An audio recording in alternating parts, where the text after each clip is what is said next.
Not a perception. You told us that he's the president. He was appointed president and face of the party. So when you say it's my perception, what do you mean? It's your perception that I'm not a president of the I'm not a leader of the party. That's what we are trying I'm saying Jacob Zuma is the president of the MK party. Is that true or is that a perception? Look, we agreed that he's going to be the face of the party. We then elected him as a president going forward to the government. What is wrong with that? Not to the, but he's the president. So I'm saying I don't then want to constantly... What is your point? My point is, when I constantly refer to him as leader, I don't want you coming in and telling me that's my perception. I'm basing it based on what you just told me. You are telling me you elected him as president. What is president? President is leader of the organization. How do you understand the president's position to be? It doesn't mean that if you are not a founder of the organization, you cannot be a president. But the people who register the party can ask you to say, can you stand for us on this one? We agree that we'll ask him, and we ask him that he can lead us to the government as a president. That's what we did. Do you regret ever working with him? I will never regret. What do you think his intentions are when he is now firing you and other people? Well, I'm not fired. Well, he says that you are out. He says that there are people like you who've been trying to hijack the organization. That's why you had to be fired. Did you have a one-on-one with him? No, I've had him many times where he addresses the masses. Telling me the hearsay. No, it's not hearsay. I've heard him say that to supporters of the MK party. I've heard the MK party itself, under his leadership, release a statement that says that about you. Well, then that's the information you want to believe. Believe on that one. But I'm saying I'm the leader of the party. There are other issues that we have as a leadership, but that does not mean that I am not a leader of the party. Are you going to miss more events that the MK party will be hosting? You couldn't attend the manifesto because you say you had a ritual. When can I expect you at the next big event of the MK party as the leader you say you are? You are not going to put me on the program. I'll take a program that I want to be in, or as I get deployment. It's not the media that must tell me which event I must go to, which event I mustn't go to. But Khumalo, with all due respect, we are literally days away from elections. This is the most critical time for any political party. The big events that parties hold, leaders are supposed to be there. So if you are saying... Can I correct you? Do you think that going to a rally is the only way to organize the masses? No. You are totally wrong. That's not what I'm saying. We have meetings in every places. When last did you attend the meeting? Even the last weekend I was in a meeting. During the week, when last did you attend a leadership meeting? Why should I report to you? No, I'm asking that because... So I will ask you to come to the event. No, I'm asking you because I've got the spokesperson. No. Let me make it. They've been clarified to me that they've never met with you. Are you saying that you've met with the leadership of the MK? We meet, we talk. What is wrong with that? When last did you meet with the leadership that includes the president of the MK, Jacob Zuma? I can't remember, but it's been 2 weeks ago. 2 weeks ago, after the news that you are fired? Why are you concerned about that? Because I'm trying to test... Is that what is going to make the MK go? No, I'm just trying to test what you are saying to us. No. Let me make you understand. You are trying to be fussy on something that doesn't help the nation. The nation wants to hear the MK party. The nation also wants to know the truth. The truth is there. And my job is to test that. Leading. You are working for your bosses who are telling you to ask me. Oh, shame. Like that's such a lazy argument to make, but it's okay. It's okay. It's very... Yeah, really. Look. And I won't entertain that. Tell me about the Constitutional Court judgment today, because you... No, I won't tell you that, because you are being difficult. So I will not deal with a difficult person. Okay. You are not helping the country. You want to make things bad, look bad for the party. I'm not going to... How am I making things look bad for the party? The organization is strong. The organization is going forward. We are going to win the election. 2029, on the 29th of May, we are going to vote for MK, and we want Zuma to lead the party to the government. That is it. There's nothing else. Am I allowed to ask you more questions, or is that you saying you're out because you think I'm difficult? Do I still have a chance to ask you other questions? You are not difficult. Can I ask another question? That I can say. Can I ask another question? I don't think so, because you Let me don't thank know you what then. you want to ask me. Let me thank you then. Jabulani Khumalo, the founder of the MK Party. I'm not going to force him to stay on the show, but I'm also not going to let anybody ever tell me how to do my job. If I feel there's truth I want to test, I've already checked with the MK leadership. They said they've not met with this man. So when he wants to lie and say 2 weeks ago I met with them, and I know it's a lie, I've got to test that. But what I won't allow is to be told how to do my job and how to ask questions. You've heard what he has to say. What do you think? It's 13 minutes before 10. As 2024 makes headlines, EWN has some breaking news of our own. We have a brand new app and website. It's the digital home of the Eyewitness News team, and we're inviting you to experience it. Find all the things that keep you trusting EWN in one place. From breaking news, trade unions have been warned to stay clear from using the deaths of 11 workers at the Phala Platinum mine, to the 2024 national elections coverage, Eyewitness News reporting live in Centurion, the daily EWN TV bulletins, EWN traffic, business and sports reports, plus all the news, views, comments and analysis from South Africa and beyond. We've upgraded your EWN experience. It's sleeker, faster, better in every single way. Go to ewn.co.za or download the app from your app store. Connect with Build SA, a real-time platform dedicated to South Africa's progress and unity. Engage in conversations aimed at fortifying the nation and the entire African continent. Tackle challenges collectively and illuminate the spirit of Africa. Visit buildsa.co.za. Build SA, the great South Africa. Together, we will build it. The 29th of May is our moment. It's your moment. It's your election.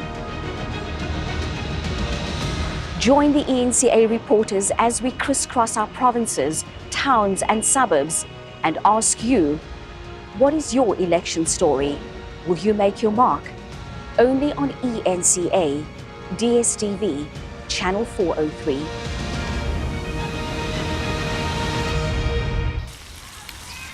Man, the sun is fierce today.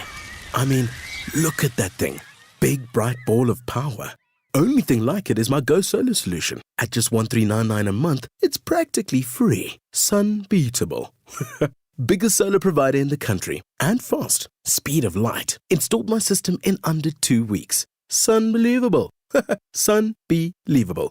Bigger, faster, cheaper. Go Solar. Here comes the sun. GoSolar.co.za. This advert is paid for by the political party concerned. The Democratic Alliance is on a mission to rescue South Africa. Together with the Multi-Party Charter for South Africa, we have a real chance to bring in a new government that works. We can turn things around, but we cannot do it without you.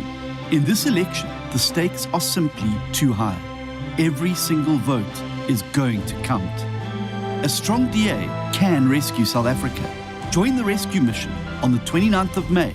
Vote DA. This advert was paid for by the political party concerned. With misinformation and disinformation around us all the time, where can we turn to for news and information that is not fake?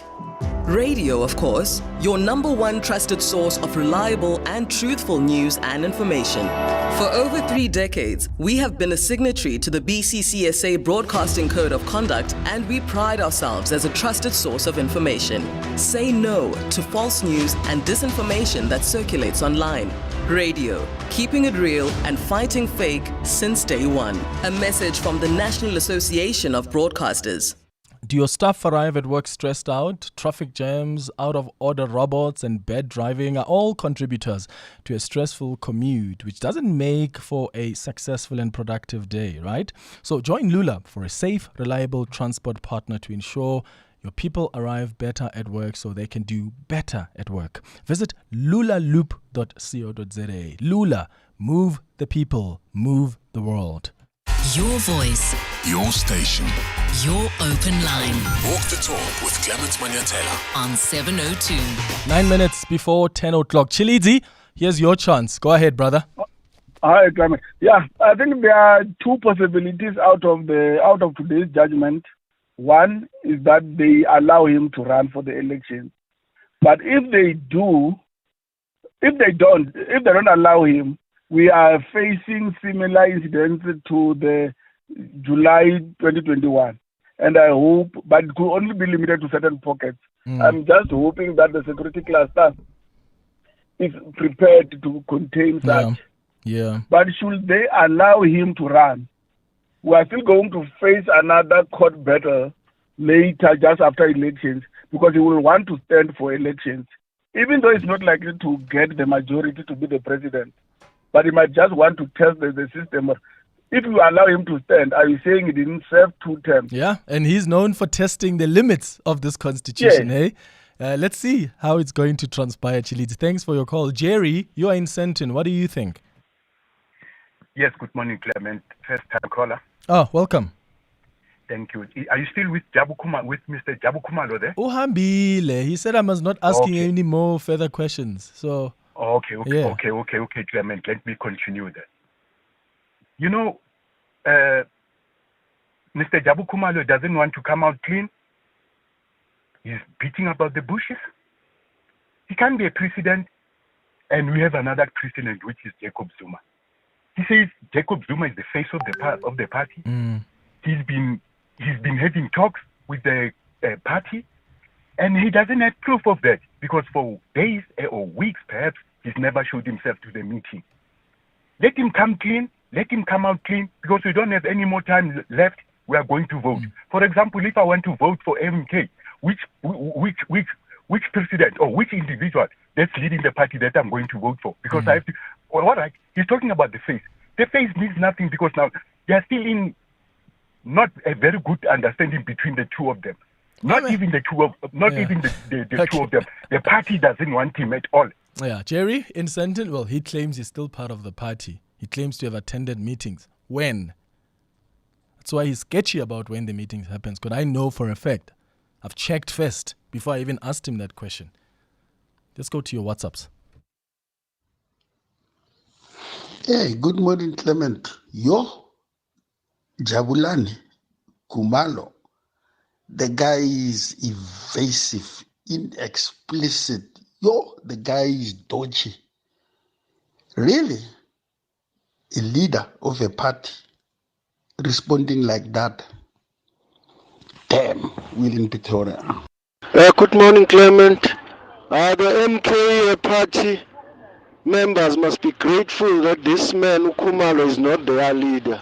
I think he's suffering from leadership bankruptcy and is aggrieved. But, well, to be rude is one of his characteristics. That is why he's been expelled in an organization. Thank you very much. It's Chaumanyigi here. Good morning, Clement and team. Mr. Kumalo, I'm disappointed with this man. Simple questions that you're asking him, he's failing to answer. So, and I don't know if he is listening himself, what he's saying, because he's totally confused, complete. And how can you vote someone with a temper like that? He has a temper, so you can't vote with someone like that. He's totally confused, complete. Clement, this Kumalo guy, this Jabulani Kumalo, he's a puppet. He allows Zuma to bully him. So now he's protecting Zuma and the MK parties. No, he knows very well that he's actually out of the league. So you can't argue with such people. So I'm glad that he's not the leader of the MK party.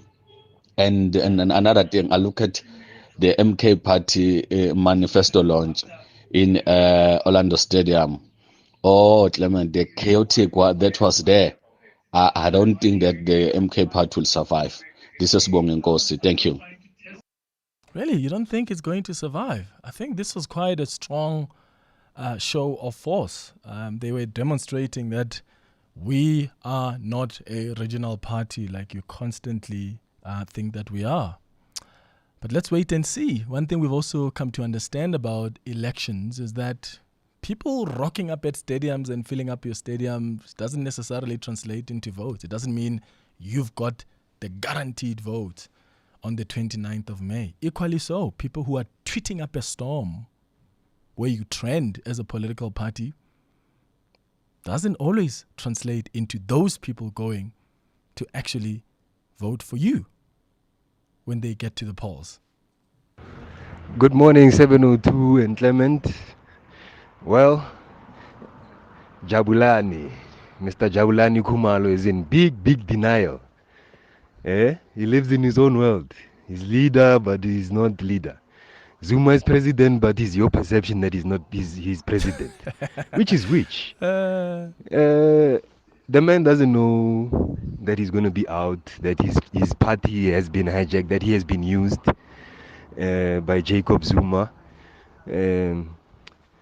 And yeah, he must just accept that he's out. And he must conduct himself better in these interviews if he thinks that he's going to be, or if he wants to aspire to higher leadership. He must be able to answer these hard questions. Thank you, Clement. Hi, Clement. Good morning, my brother. Mr. Khumalo is fired and he can't accept it. That is why he's so dramatic towards you. The guy is no longer part of the MK and he can't accept it. That's what I could read from your conversation with him. Thanks, Mwisenia.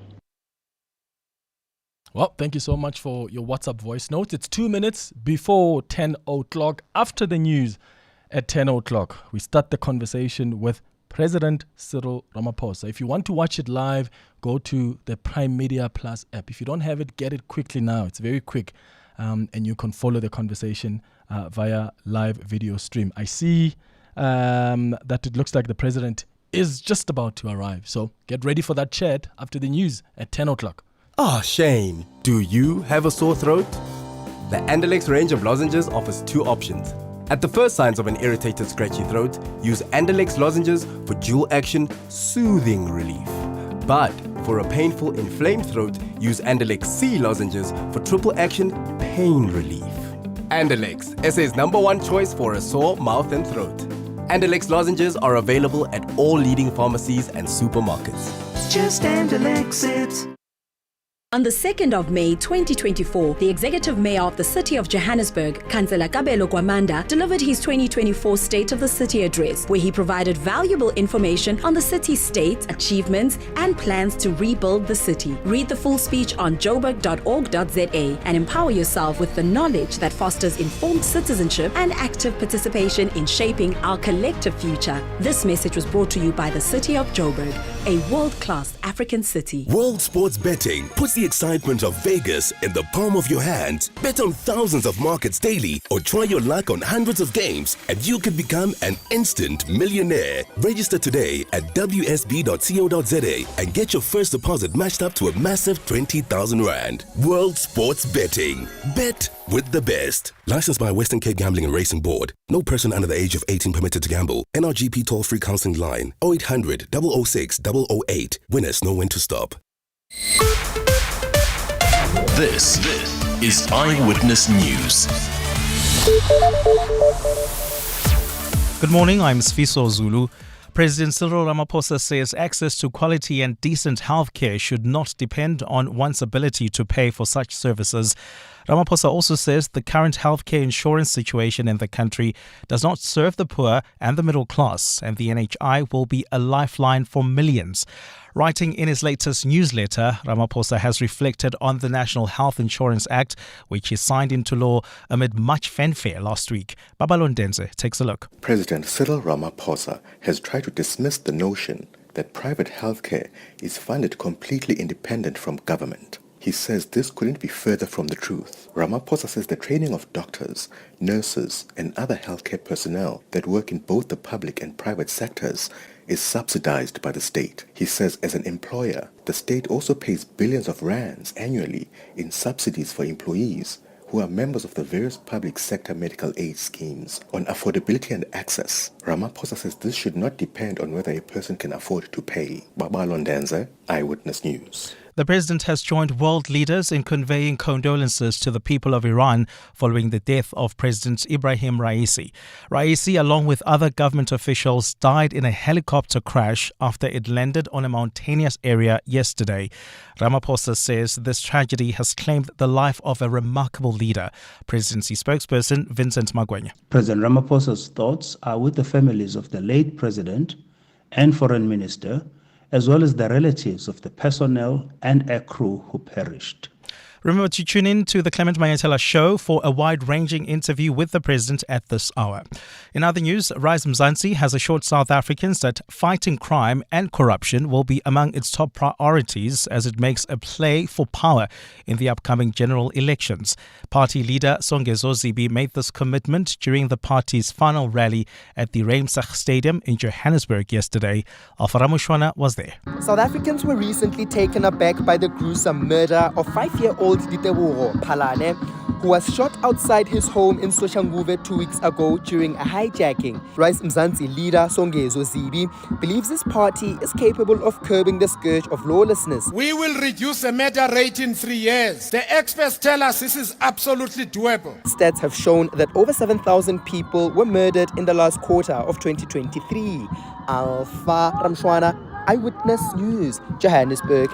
The Defence Department has confirmed that it will not pay the legal costs for former National Assembly Speaker Nosiviwe Mapisa-Nqakula's upcoming corruption trial. Mapisa-Nqakula was charged with 12 counts of corruption and money laundering last month.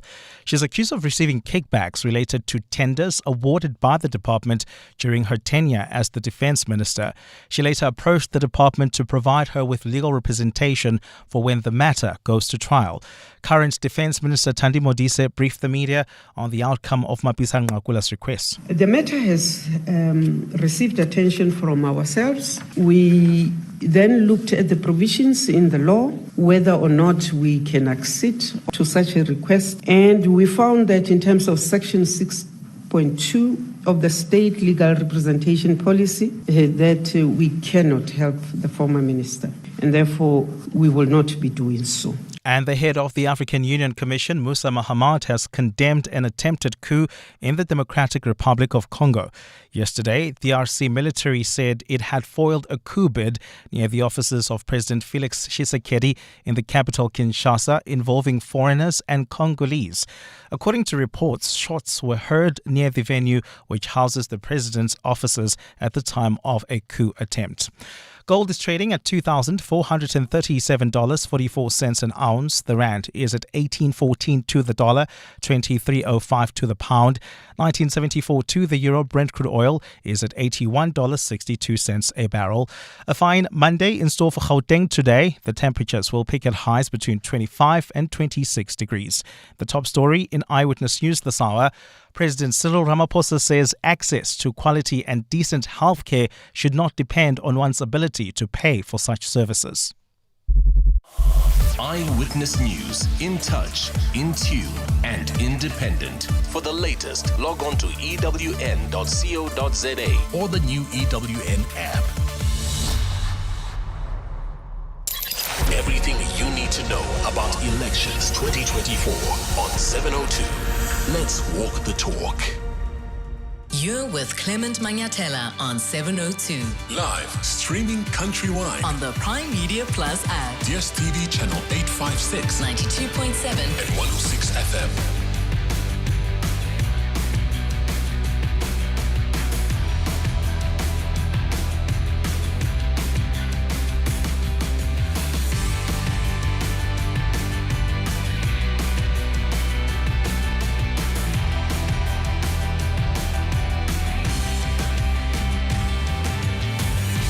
Five minutes after 10 o'clock, Dumelang, welcome to this special broadcast live on 702, on Cape Talk, on 947, and KFM. My name is Clement Manyathela. I host the Clement Manyathela Show on 702, and I'm with my colleague here, EWN Politics Editor Tshidi Madia. That's right. Good morning. My name is Tshidi Madia, Associate Editor for Eyewitness News. So, in a few days' time, the country takes to the polls, and while there's 50 plus political parties that are vying for power, it is historic for many reasons. You've got independent candidates, you've got so many parties, but come what may, the story of these elections will definitely be about the ANC, a former liberation movement and governing party, and what happens to it will probably be what we take away from the May 29th polls. In just 9 days' time, the ANC will face its most difficult poll since the advent of democracy, Clement. And that is why today we are hosting the president of the ANC,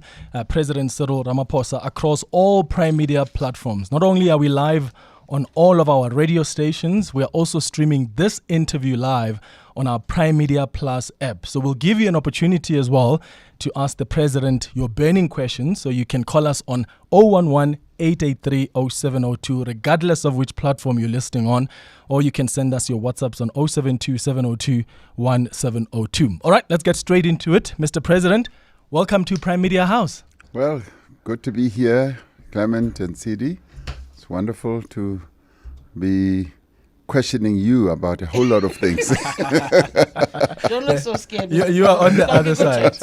Yeah, no, we really appreciate your time, Mr. President. We know how busy you are, and especially now with the campaign really getting even more hectic. I want us to start off with the NHI. I want us to kick off with that bill that you signed in Parliament. Not in Parliament. At the Union Building. At the Union Building. The seat of government. At the seat of government last week, Wednesday. It was passed by the National Assembly in around December, and it appears to me, and tell me if I'm wrong here, signing it several days before elections was probably a political move. Why did you wait since December to only sign it last week? When the president is presented with a bill from the National Assembly or from Parliament, he has to apply his mind, and he has to also send it for verification, for scrutiny by the presidency staff and internal people, legal and otherwise. And that whole process is not a short process. So I don't receive a bill from Parliament and then sign it immediately thereafter, because I have a number of options. One of those is to send it back and say, no, you've skipped this and that and so forth. So once I had done that, I then signed it. Now, by the way, there are quite a number of other bills that I'm going to be signing in the next few days or so, because they've been going through a lot of processes. You might recall that Parliament went through a process of approving a number of bills in the recent period, in the past 6 months. And so that process then gets underway in the presidency. And this is not an election ploy, by the way. The NHI has been in the making for 81 years. 81 years. In 1943, the African claims said there should be universal health coverage. And in 1955, when the Freedom Charter was drafted, the same was said, and the United Nations has said in one of their Sustainable Development Goals that there needs to be universal health coverage. So we are implementing what has been in the making for many, many, many generations. I think while the idea of universal healthcare is important and it's a just cause, there are questions about the timing. I think Clement has asked you about it. Yes, many months in the making, but it's also on the eve of an election. Mm-hmm. The opposition are saying it. South Africans are skeptical. Mm-hmm. What do you then say? In part because ANC leaders are also using this to campaign. We've heard Gauteng's premier candidate pretty much saying to supporters, tomorrow you can walk into any hospital. Mm-hmm. You will not die. Yes. And that suggests literally that tomorrow they can go to any hospital. Well, the implementation of the NHI is a process. It's going to be phased. It's going to take a while to finally bed down exactly what the national health insurance will be all about. We needed to start somewhere. And this is where we have started to implement what our forebears said should happen. So we implemented it. Now, it's not an election ploy. I mean, really, people are naive to think that people will now throng to the polls because there's NHI. There are many things that people give consideration to. Many, many things indeed. And, being able to go to a hospital or to a doctor is not one of those. But in any event, it is here. It is law now. I've signed it into law, and the implementation process commences. To be fair, Mr. President, I mean, as soon as you signed it on Wednesday, you didn't waste time. When you were in KZN, you spoke about the NHI. And having been signed and the kind of difference it's going to make. I would like you to clarify to our listeners this morning, because there's an impression out there that after elections, we are going to immediately start seeing the full implementation of NHI. Can you clarify to our listeners that this is a phased approach that may take about 6, and if you're going to have court challenges, it could be even more? Yeah. No, actually, to clarify it to your listeners clearly, I mean, the implementation of the NHI is going to commence. It's going to take time. It's going to be phased. Even the law itself does anticipate that and does speak to that when the NHI is fully implemented, certain things will happen. So the NHI implementation process is going to be phased. It's going to be a process. And you might want to recall that we started a few years ago to do test drives, if you like, of the NHI implementation.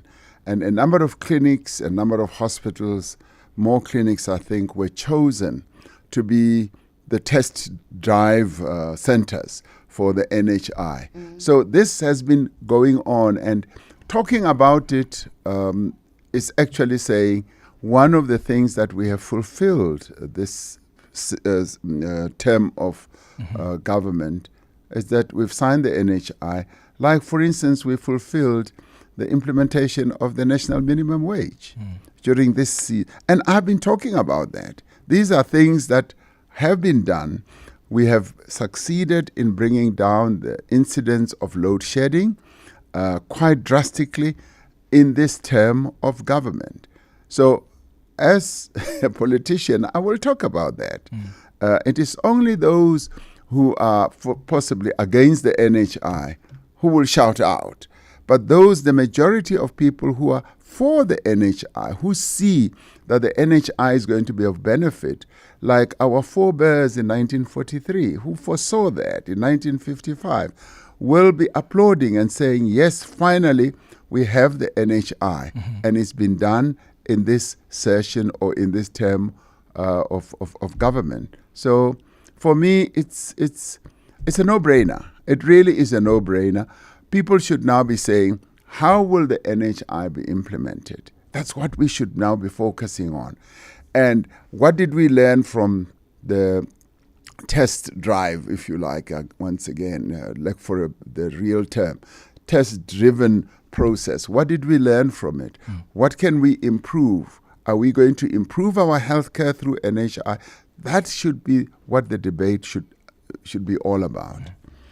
But at the same time, Mr. President, you have healthcare practitioners who are speaking out of concern. You've got technocrats who are also quite concerned about the way that it's moving around NHI. And then you have business that feels betrayed and left behind. Your response to those pockets who say, we want to come on board, we want to help. Nothing that we do always satisfies everyone. I think that should be the starting point. Everything that anyone does, you'll find that there are people who agree with it, there are people who don't agree with it. Even in my own party, there are often decisions that are fully supported and other people will feel differently. So I live with that as a politician and as a president. I know that nearly every law that we pass, there will always be those who feel it should not have been passed. But we cannot hold back. We cannot hold back giving our people universal health coverage, like the United Nations has said, because, yes, there are people who say, no, but you should have put this I here and dotted this T here and so forth. You cannot hold back. The whole process, it has to continue. And their concerns, yes, can be addressed as we move on, because even the NHS in the UK, when it was introduced, it was not perfect. It was not perfect, and they've kept on revamping it and improving it as they have gone on. But after the war in 1945, they had to introduce the NHS, and it has been reviewed over time. And similarly, like us, we cannot stop, the progress of health coverage history, because, yes, this one has a problem with that, this one has a problem with that. The majority of people do. And by the way, the NHI was voted by the elected representatives of the people of South Africa who are in Parliament. And they, in their majority, voted for it. And that is how we pass laws. And when we pass laws, we take the representations of people into account, and thereafter, the representatives duly elected are the ones who then decide on it. I want to take you very quickly a step backwards as well.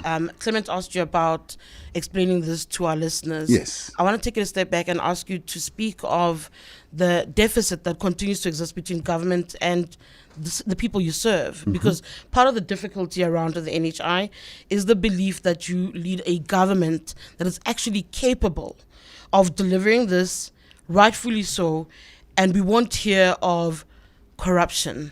I'll always take you back to a conversation I had with you in 2020 where I questioned about the possibility of COVID corruption. You said it wouldn't happen. We had a conversation the following year following widespread looting and PPE corruption. What says you now in 2024? Well, you see, we've learned a lot of lessons over time, and particularly also about dealing with incidents of corruption. And I'm the first to concede that when we came to the PPEs, and personal protection equipment, we made a mistake. We allowed everyone in the country to be a provider, a supplier, and a procurer. And yet with the vaccines, we centralized everything. Because we were facing a national calamity, we should have done that with the PPEs as well, because then we would have reduced the incidence of corruption. We made a mistake. I will concede that. But when it came to vaccines, we centralized everything, and there was just literally no corruption, or if at all, it was very isolated. So this time round, and we've learned lessons. We've learned lessons when we instituted the SRD, the 350, if you like, for lack of the right word now. We had incidents of corruption of civil servants who registered, who are employed by the civil service, who registered and also got the 350. And we immediately clamped down on that. And we now have a grant system that is working well. Many other things do work well, and people lose focus on that. For instance, the monthly pensions that we pay for to our old people, they work very well. The child grants, they work extremely well. Except sometimes there are glitches. There are glitches.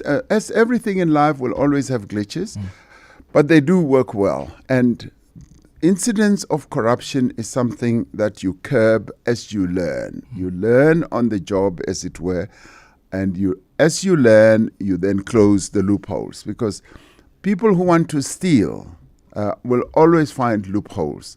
And that is when, as they happen, you close those loopholes. Just as we wrap up on the NHI, Mr. President, how is it going to be funded? I know the Health Department has previously said it expects to raise about an additional 200 billion rand or so for NHI with taxes.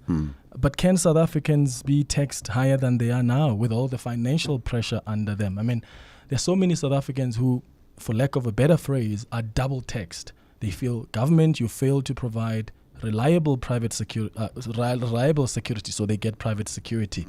You fail to provide quality education, they take their kids to private schools. They feel you fail to provide public health, that's why there's private hospitals and private doctors.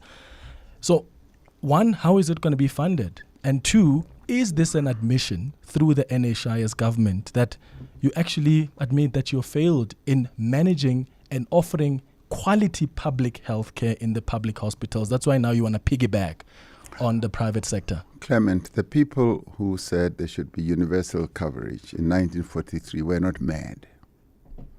And the people who said in 1955 there should be universal health coverage were also not mad. And the United Nations, combining all countries in the world who said that we should have sustainable development goals and we should have universal coverage, were also not mad.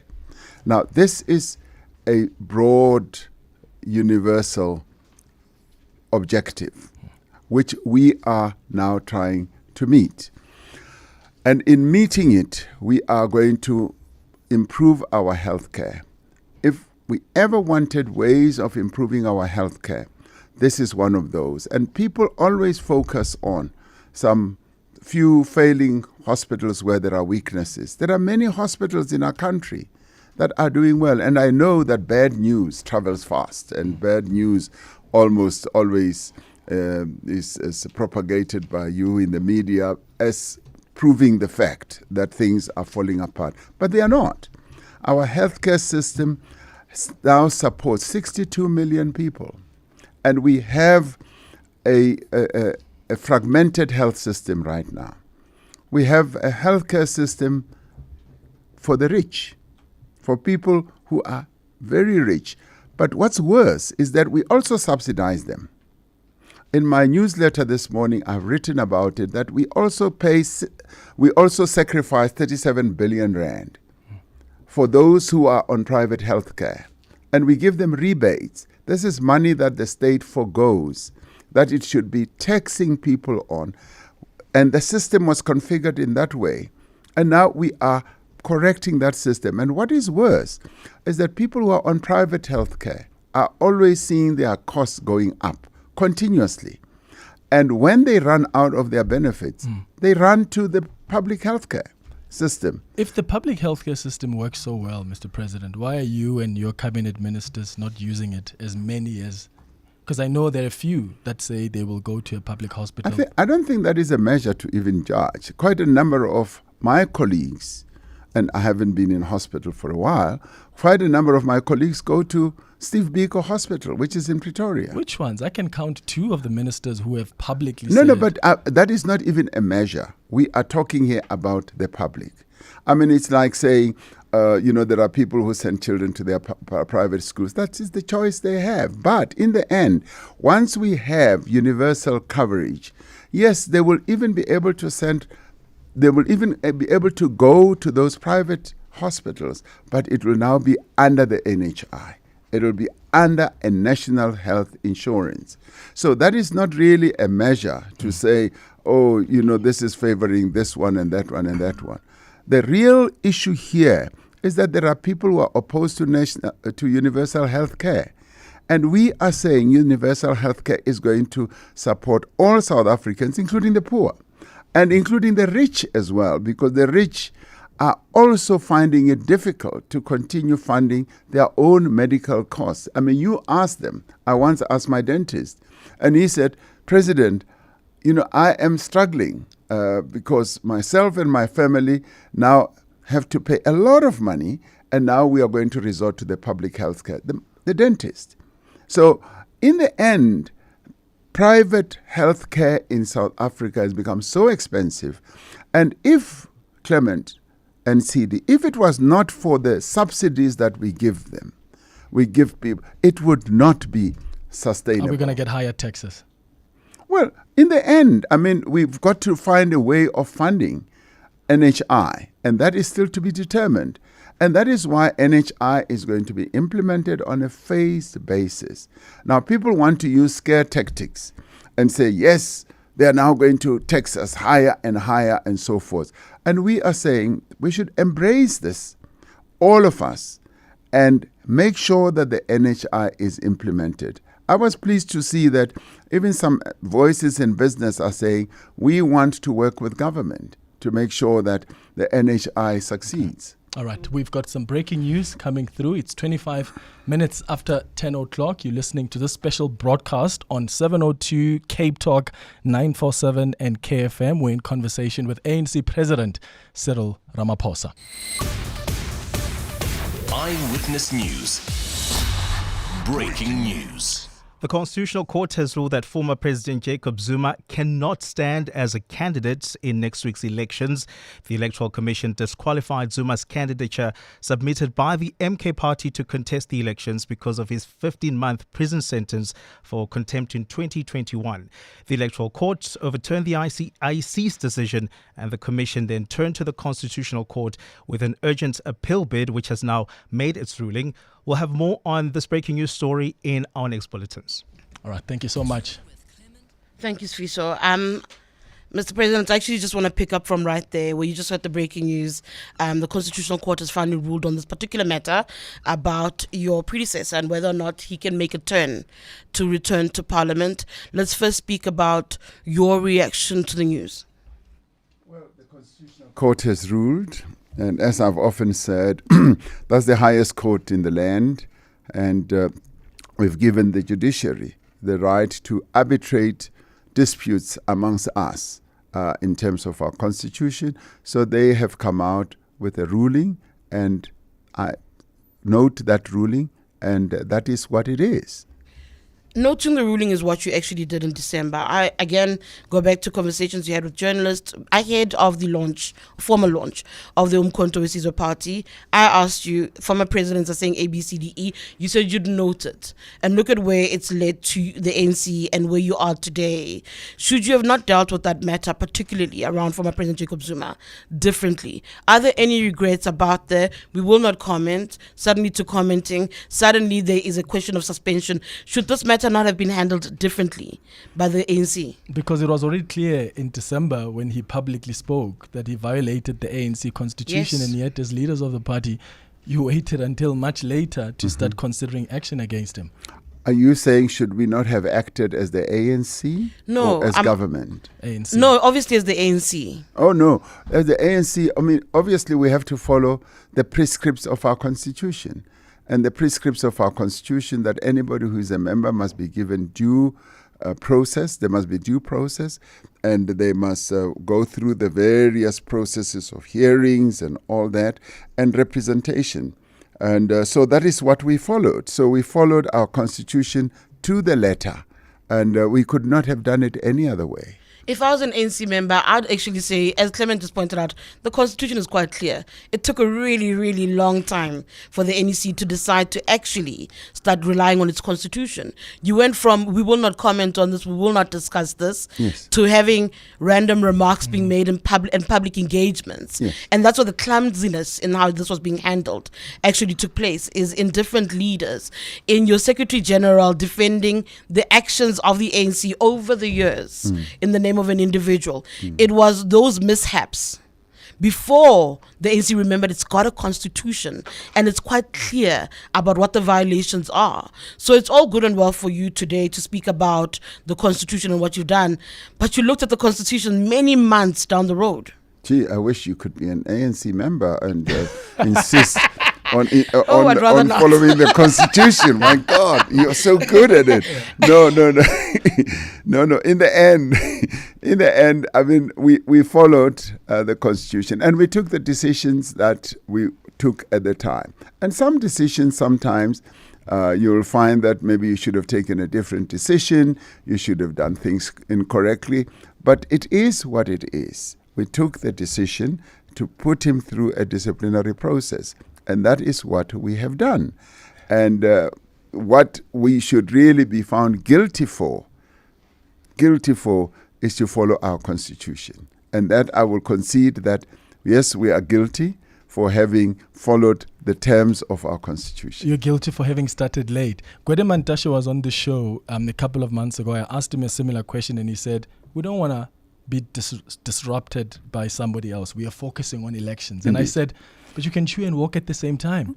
Who says when you are taking action against a leader who has clearly violated the constitution, that somehow takes you off campaigning? Gee, Clement and Tshidi, I mean, I wish you could be ANC members because you are really sticklers for the constitution. Just last we question. would have real constitutionalists in the ANC with you.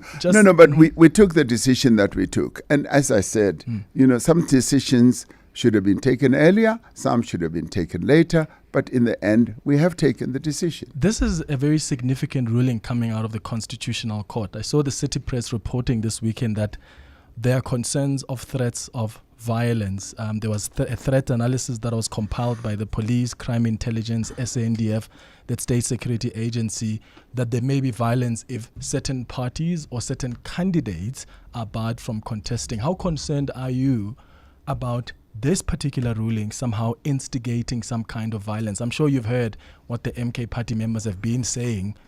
I'm not concerned about this instigating violence.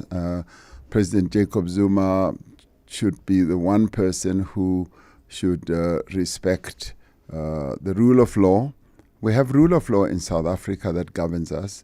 Once a constitutional court has decided that is it. And I mean, should there be any threat of violence, our security forces are ready to deal with that. And we will not even mince our words when it comes to something like that. We are going to move on, but I've got just one last quick one. Indeed. And it goes back to what I asked earlier about the decisions and when you make the decisions. Society, by and large, watching the development, the formation even, the idea that a former president of the ANC could go out and urge people to vote against the ANC, will say the ANC bent over backwards for many years. It undermined the very tenets of democracy that it put in place in order to protect this individual. It's not a question of what happened recently. It's a question of the many years of his leadership. It's a question of even the politicization of what happened in 2021, even managing what happens to him at every turn. The ANC has considered the individual at the cost of the republic. What says you to the public that's watching saying, actually, you deserve everything that you're getting as the ANC because you engineered the path towards this?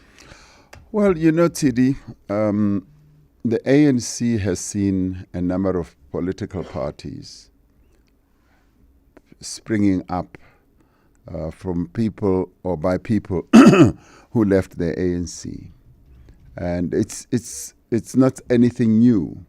We've had many parties that were formed by a number of people. So, I mean, when you say we deserve this, I don't think that's an appropriate description, because in the end, people do what they want to do, and when they leave the party, recently we had a Secretary General who was expelled from the party, and he formed his own party. And now we've had a former president who has, before he was even through the process of the disciplinary process, gone to form his own party. So in the end, people choose what they want, but the ANC goes on. And we, in many ways, we even becoming stronger and stronger as people have left our family, and they think that by leaving our family we're going to be weakened, we're going to lose elections, and they are in for a surprise, because the members of the ANC family and its supporters are determined to ensure that the ANC continues leading this country. So your first term, Mr. President, is coming to an end. Yes. You may or may not return, depending on what happens after the 29th of May. I will return. You're confident you will Yes, return? I will. Now, when you started this term, you promised a new dawn. You promised to tackle corruption. We've seen it very much so embrazen during your presidency. You've promised to tackle the issue of sluggish economic growth. I mean, the economy is not moving at all, which then impacts another promise you made around unemployment. Over 8 million people are unemployed, and I think unemployment among young people is sitting at about 45%. That is not sustainable. When people look at the new dawn you promised and they look at the realities today, that may just be a pipe dream. Was it a pipe dream? What has your new dawn really brought for this country? Well, what we sought out to do when we got into office in this 6th term is to move South Africa ahead. And as we sought to do so, a number of headwinds then started, in a way detracting us from our march forward. We had state capture to deal with, and state capture, which, by the way, we have stopped. State capture was an overriding process which had weakened state institutions, including the criminal justice institutions. It had also weakened our state-owned enterprises in ways that really debilitated, and Eskom and Transnet and PRASA are really good examples of all that. So state capture was one of the key headwinds. The second one was COVID.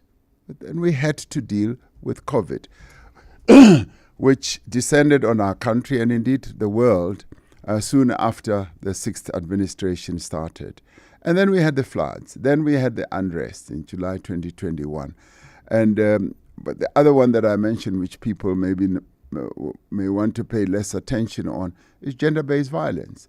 Gender-based violence during my term really reared its head to a point where we had to heed the cries of the women of this country and set up or came up with a national strategic plan, which we're implementing and pouring quite a lot of money into.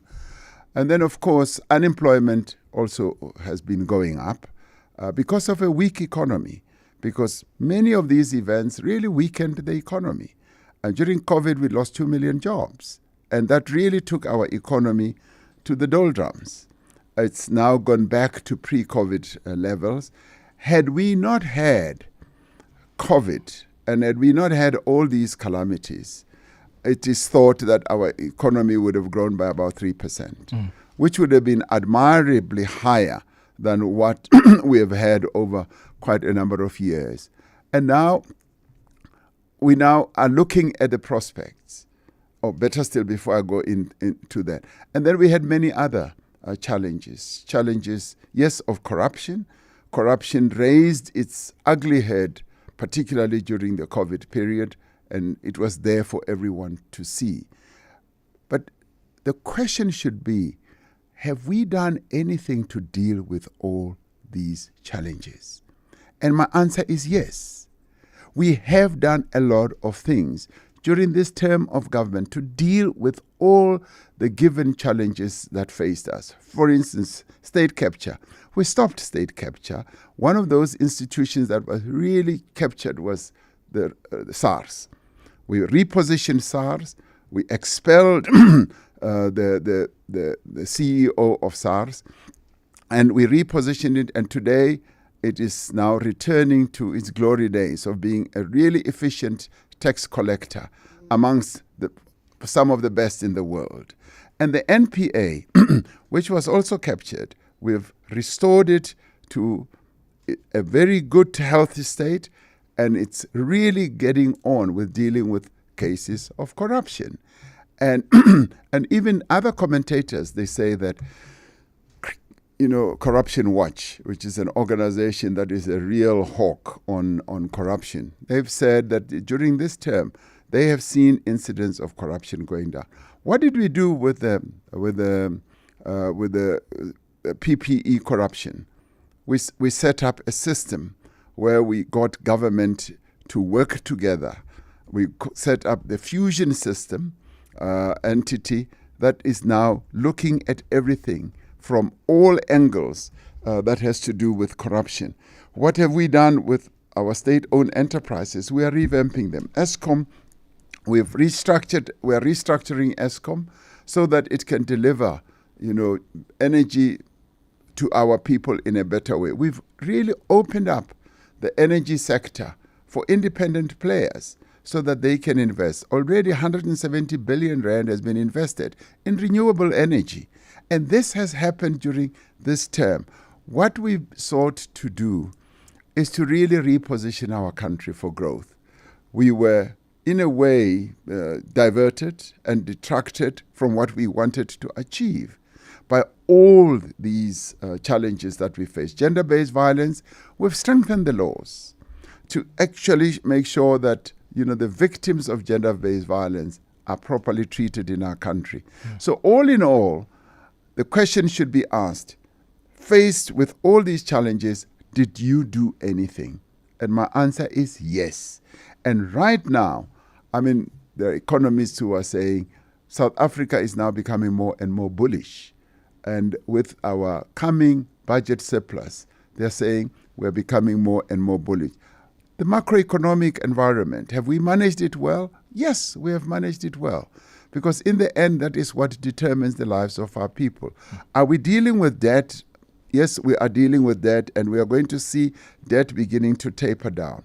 So all these overarching challenges we've had to tackle. And believe you me, even the issue of unemployment. We lost 2 million jobs. We've regained most of those jobs. And we haven't had a situation in South Africa where almost 2 million, more than 1 million, let me just bring it down, more than 1 million jobs were created in a period of, say, 3 years. And we've had that. What are we doing with the employment of young people?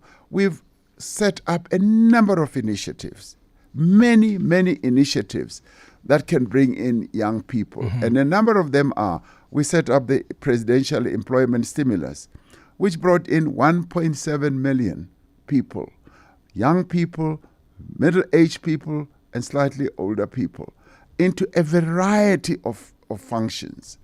Yes, those were opportunities, but they were opportunities that lasted a year and more. And that, in effect, means that a lot has been done in the past 5 years. There's a lot that you've said there, Mr. President. I'd really like to pick at many of those things. Yes. But I'm going to try to stick to one for now, because I do realize that time is ticking away quite furiously. Oh, yes. When you came in, you made a ton of promises, but part of what you've done over the years is create. You've spoken about the Presidential Youth Stimulus Program. You've had the infrastructure program within the presidency.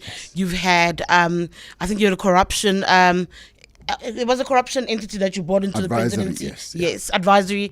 You've had a lot of these that you've launched within the presidency, all of which suggest that you don't trust the government that works with you, that you don't trust the government that serves alongside you, works with you to serve the nation. Some argue that it actually shows a lack of trust in statecraft on your part, and they blame it on how you learned to become president, who you shadowed as deputy president. But ultimately, there is a question where you don't seem to trust them. You've created parallel structures and, to some disregard, disempowered some of the DGs and some of the departments. Okay. The governing party took a decision that we need a strong center. And the presidency is the center of government. And by so saying, we said we are going to initiate a number of interventions that are meant to benefit the people of South Africa. And you say in the course we have weakened institutions. We have strengthened institutions. We've strengthened the NPA. We've strengthened SARS. We're strengthening also a number of even entities like ESCOM. We're strengthening them and saying the board must run all these. And it's not a lack of trust in the government.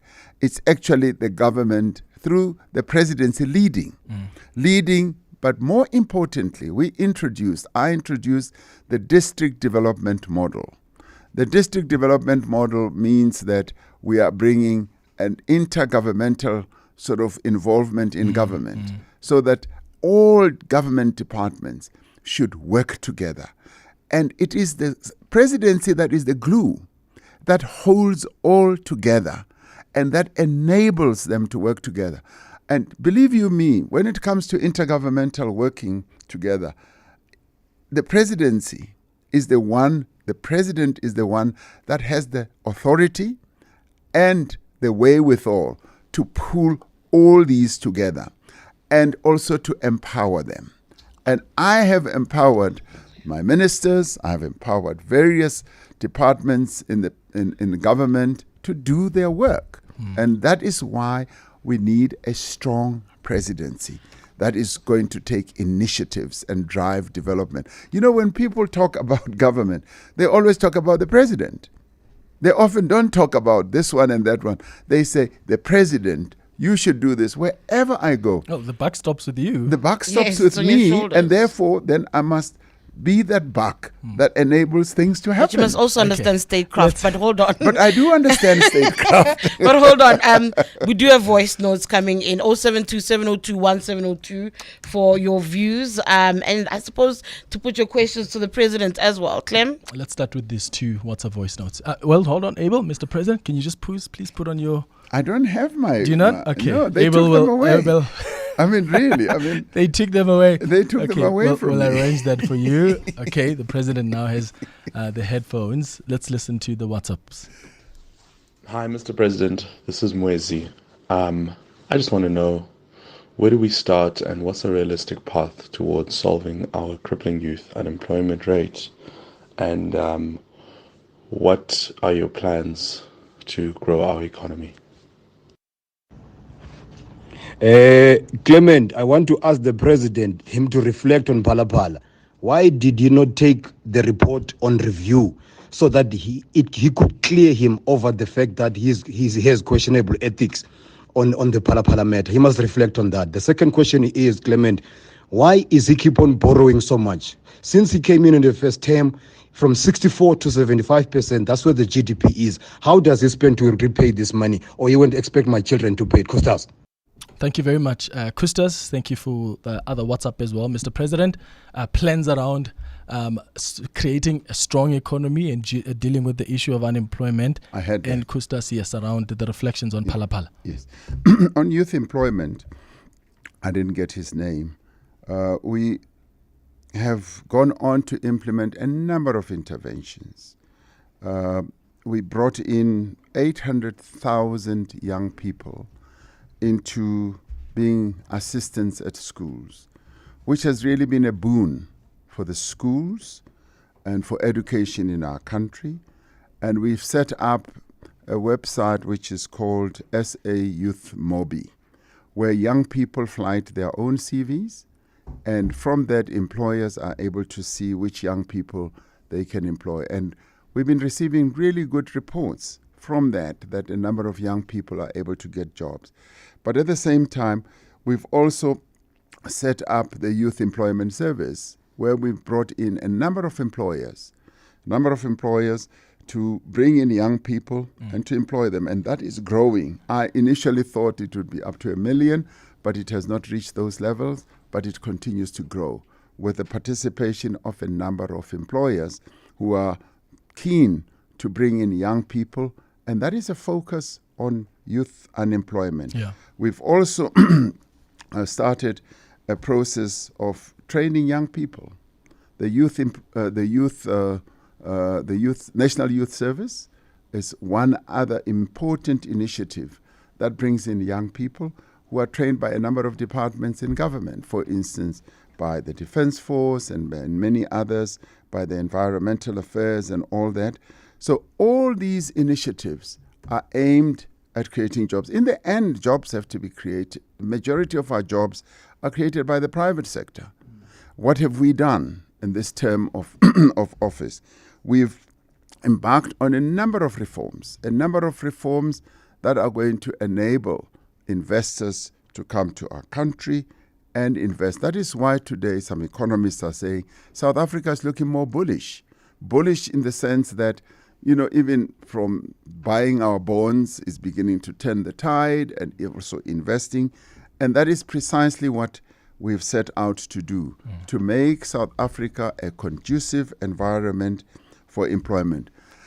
And the next question asked about Phala issue. We've dealt with Phala, and the various agencies have dealt with it, and they have come up with their own conclusions.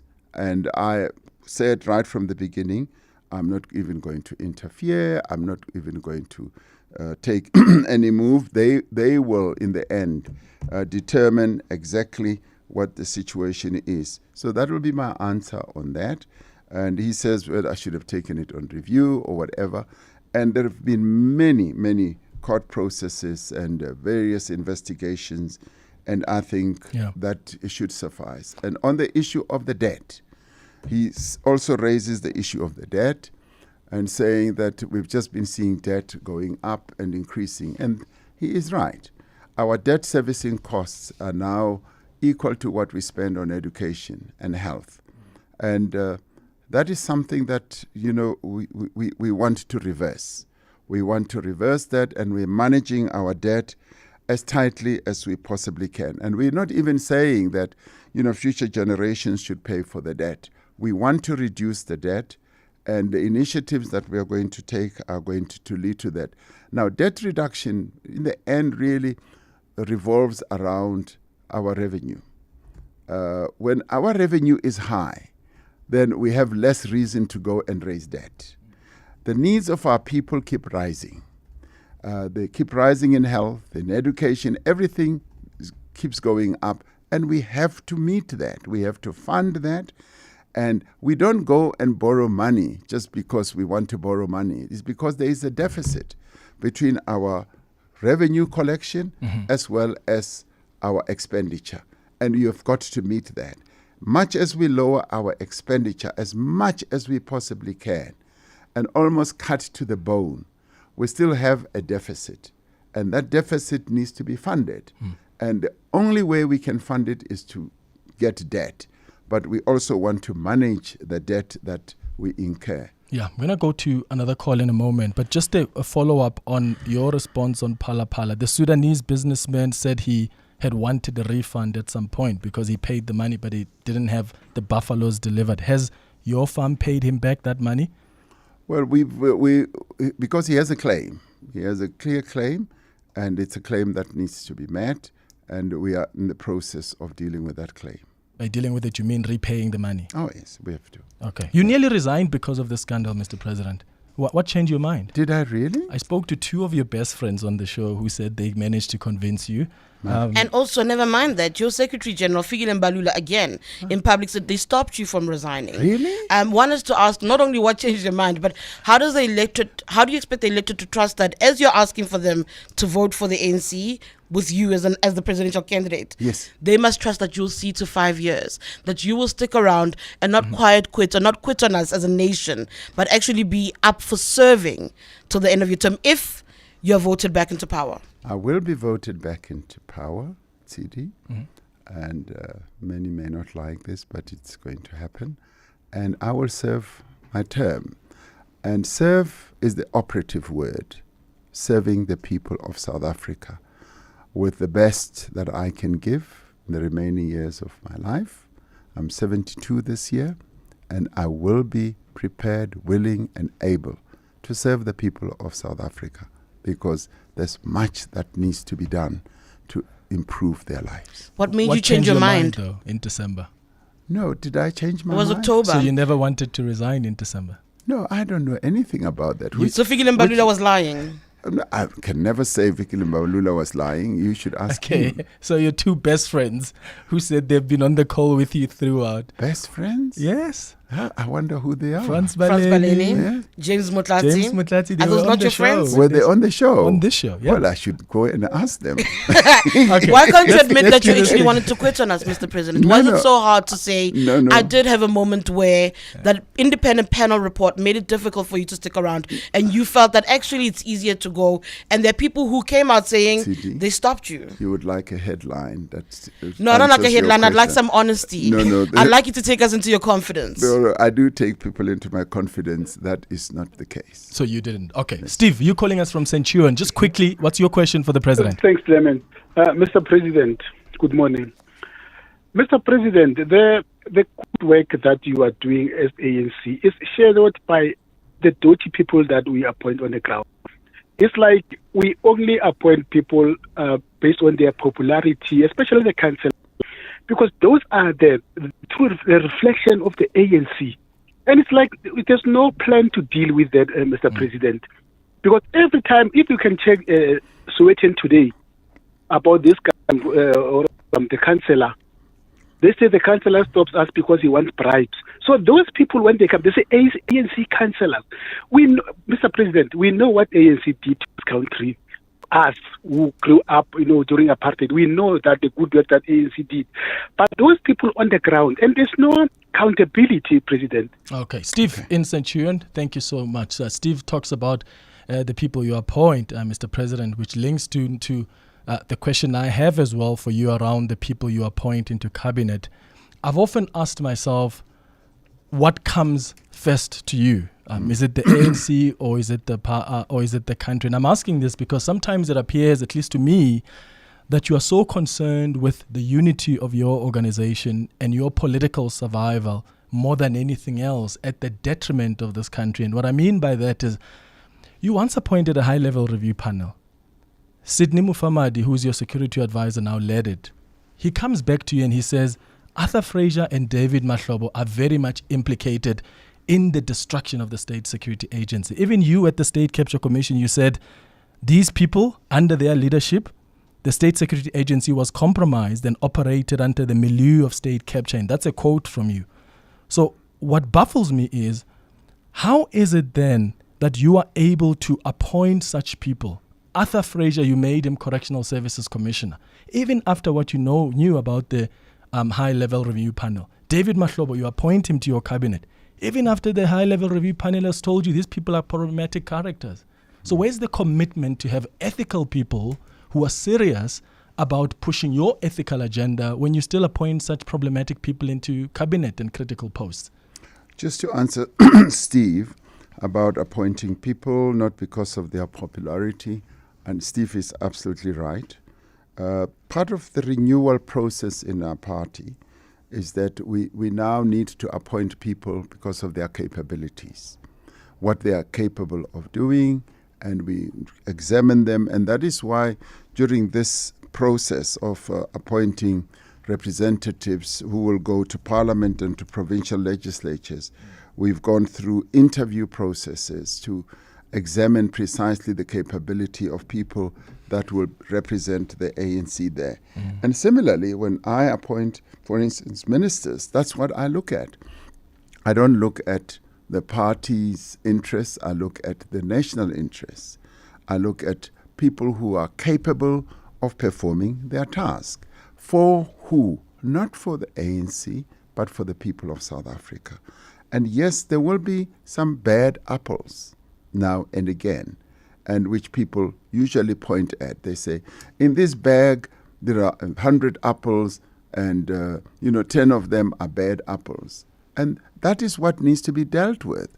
We don't just discard the whole bag and say the whole bag is full of rotten apples. We discard those and deal with those that are really bad apples. And that's the approach that we really should take. And in dealing with that, we've got to do it on an evidence-based process. And investigations are ongoing with regard to state capture and what happened in the State Security Agency and all that. And because all that is underway, we await all that.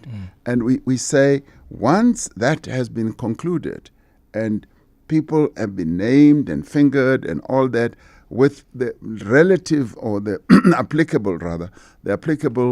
details, then we will take action. But that's not enough, Mr. President. You said you're coming with a new wave, with a new dawn. If you are going to spend resources and appoint a team to go and investigate the State Security Agency, and the report comes and says these are the bad apples, it's not enough to say we're waiting for evidence. If there's legal considerations, there's ethical considerations. And my understanding of your campaign was you don't just focus on legal considerations and what the evidence says. You've got ethical considerations. So if you are serious about ethics, you don't take someone that the very same panel you have structured and says to you, these people are bad apples. They're the reason the State Security Agency is like this. And you think, oh, perfect.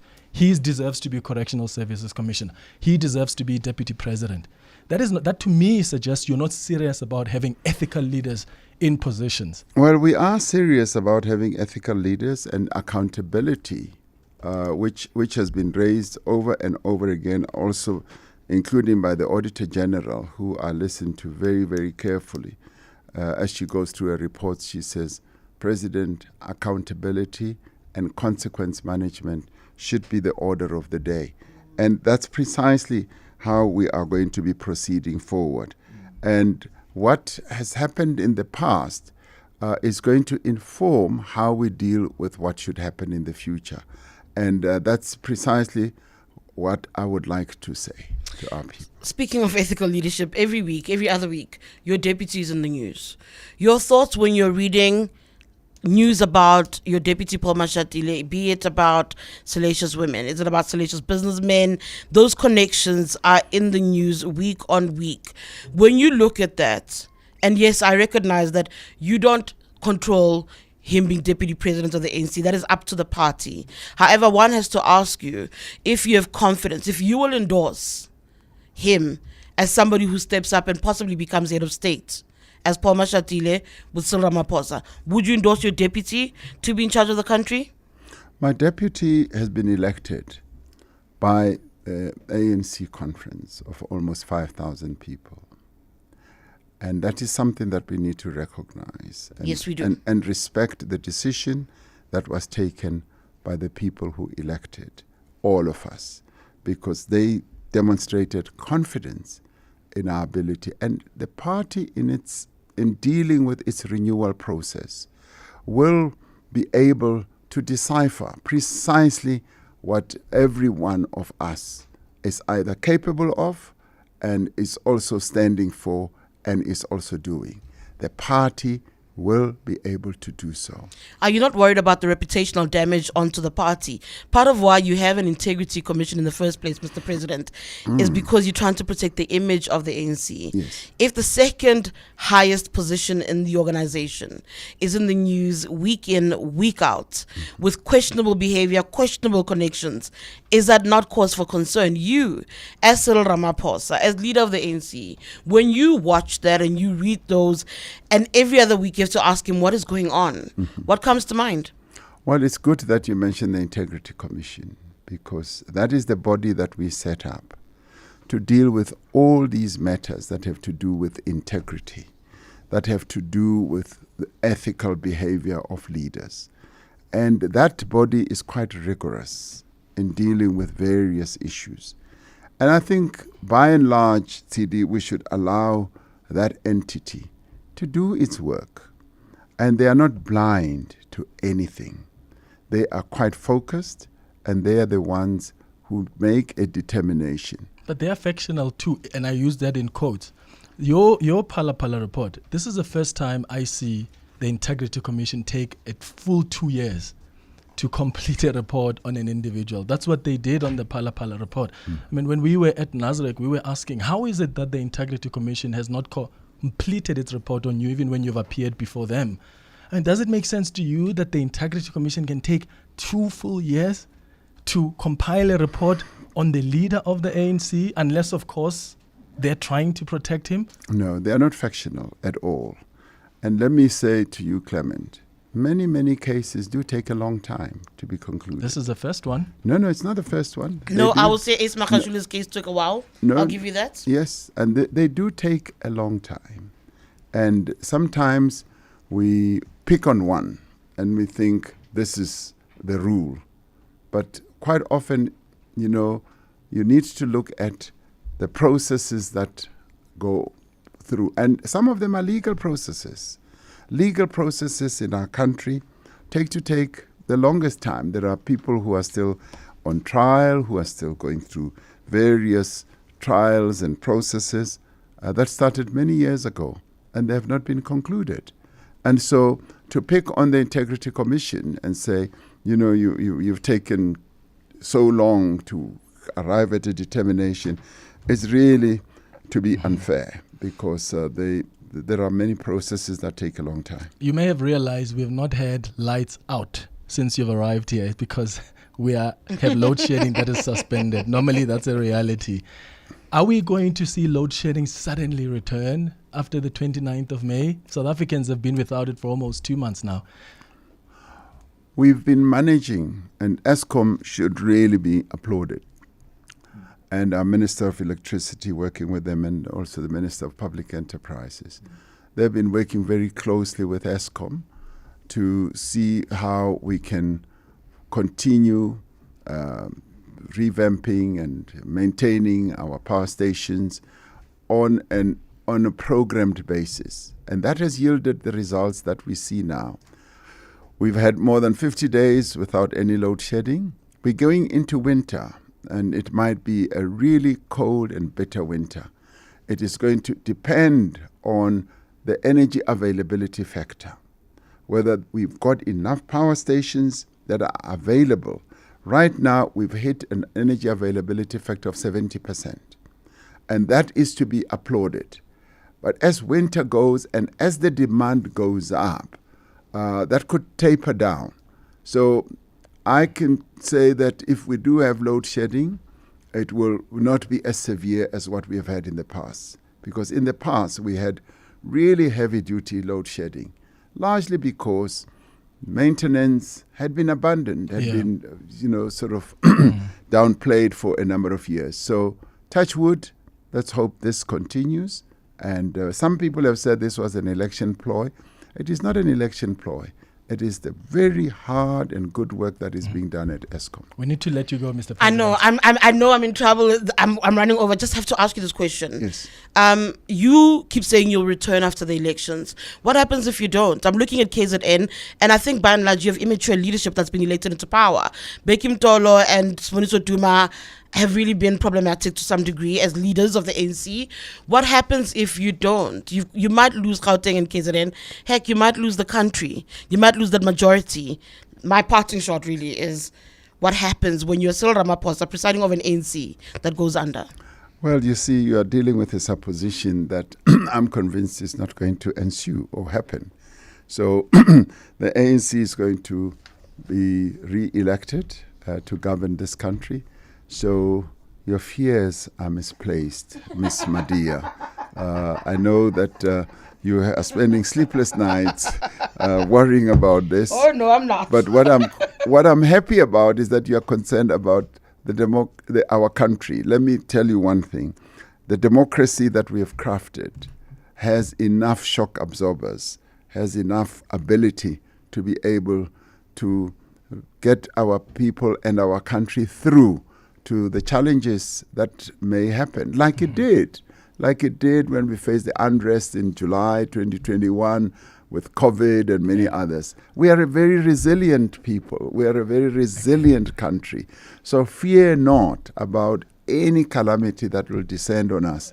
We've got people, the people of South Africa, will not allow our democracy to descend into ashes. I don't want to get into trouble with your team. We have to let you go now, Mr. President. Thank you so much for coming through to engage with us. I hope we can have you again after the elections, whether you make it or not. Can you make that commitment to come just chat with us for another hour? I will be very pleased to come back and be your guest again as former president new or president. New president of South Africa. All right, thank you.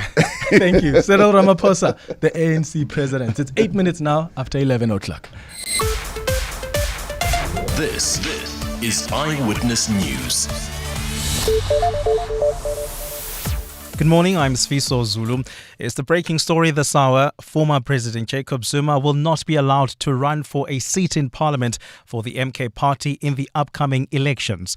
The Constitutional Court has overturned the Electoral Court's previous ruling, giving his candidacy the thumbs up.